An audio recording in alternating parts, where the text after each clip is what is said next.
बहुत पुराने समय की बात है।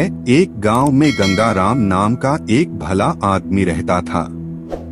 गंगाराम बहुत भला आदमी था, हमेशा अपनी क्षमता की सीमाओं से भी बाहर जाकर लोगों की मदद करने का प्रयास करता। गंगाराम के 3 पुत्र, 2 भाई और 1 बेटी थी। एक दिन दुर्भाग्यवश भले आदमी गंगाराम का देहांत हो गया था। अंतिम संस्कार करवाने गंगाराम के सभी नात रिश्तेदार पहुंचे। पंडित ने रस्म पूरे किए, अर्थी सजाई गई।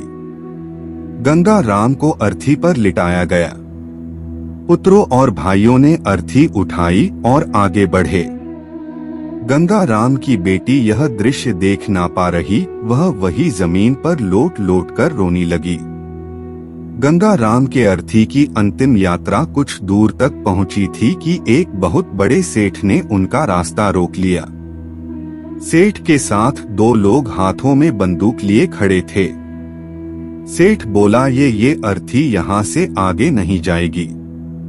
परिवारजनों ने सेठ से पूछा कि क्यों सेठ, क्या हुआ, ऐसा क्यों कर रहे हो? सेठ ने जवाब दिया, आज से 1 माह पहले, साल पहले गंगाराम ने मुझसे 2 लाख रुपए का कर्ज लिया था। शर्त के अनुसार कर्ज की राशि ना लौटाने पर या तो उनकी जमीन मेरे नाम की जाएगी या फिर उनके परिवार वालों से कर्जा लिया जाएगा। तो फिर अब बताओ, आप लोगों में से कौन देगा कर्जा? अब तमाम लोग तमाशा देख रहे थे। तभी उनके तीनों बेटे ने कहा कि हम तुम्हारा कर्जा नहीं देंगे। हमारे पास इतना धन नहीं कि आपको कर्जे की राशि भी दे सके। पिताजी का कर्जा पिताजी जाने। वैसे भी अब वो इस दुनिया में रहे नहीं। अगर आपको उनकी अर्थी ले जानी है तो ले जा। गंगाराम के बेटों की इस तरह की बातें सुन वहां मौजूद सभी लोग धिक्कार जताने लगे कि कैसे नालायक और मतलबी पुत्र है। इस तरह गंगाराम के बेटों ने कर्ज वापस करने के लिए तो अपने कदम पीछे हटा लिए। तभी गंगाराम के भाइयों ने भी कह दिया कि जब बेटे कर्जा नहीं दे सकते तो हम क्यों किसी का कर्जा भरे। अब गंगाराम की अर्थी को वहां रुके बहुत देर हो गई थी। तभी यह बात गंगाराम की एक बेटी तक पहुंच गई। तो वह भागे भागे अपने पिताजी की अर्थी तक पहुंची। तभी उसने देखा कि अर्थी का एक पांव बड़े सेठ ने पकड़ रखा था।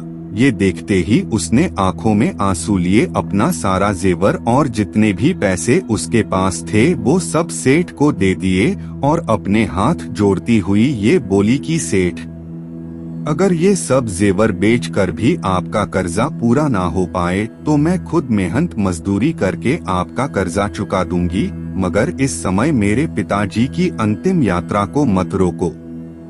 तभी उस सेठ ने अर्थी का पांव तुरंत छोड़ दिया और बोला, अरे नहीं नहीं बेटी, तुम्हें ये सब करने की कोई आवश्यकता नहीं है। क्योंकि सच्चाई ये है कि मुझे एक समय में पैसों की बहुत जरूरत थी, मैं बहुत गरीब था। तब उस समय तुम्हारे पिता ने मुझे 10,000 रुपए देकर मेरी मदद की थी। गंगाराम बहुत भला आदमी था, उसने मुझसे 1 रुपया ब्याज तक नहीं मांगा कभी, और वही पैसे मैं यहाँ देने आया था। लेकिन जब मुझे पता चला कि गंगाराम का देहांत हो गया, तब मैंने सोचा कि ये पैसे किसे दूं? पैसे सही हाथों में कैसे दूं, यह जानने के लिए मैंने ये सब नाटक रचा था। तुम्हारी बातों और पिता के प्रति जिम्मेदारी को देखकर मैं समझ गया कि पैसों की असल हकदार तुम ही हो। आज तुमने साबित कर दिया कि बेटे से ज्यादा बेटी ही माँ बाप से प्यार करती है।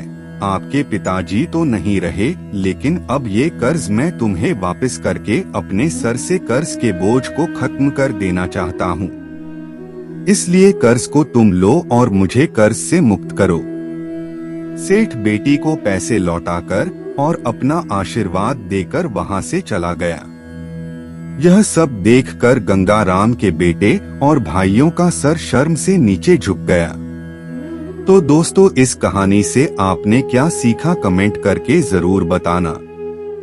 हमारा यह वीडियो देखने के लिए धन्यवाद। अगर यह पसंद आई हो तो अपने रिश्तेदारों में अवश्य शेयर करें और रोज ऐसे ही रोचक कहानी सुनने के लिए चैनल को सब्सक्राइब करना न भूलें। धन्यवाद।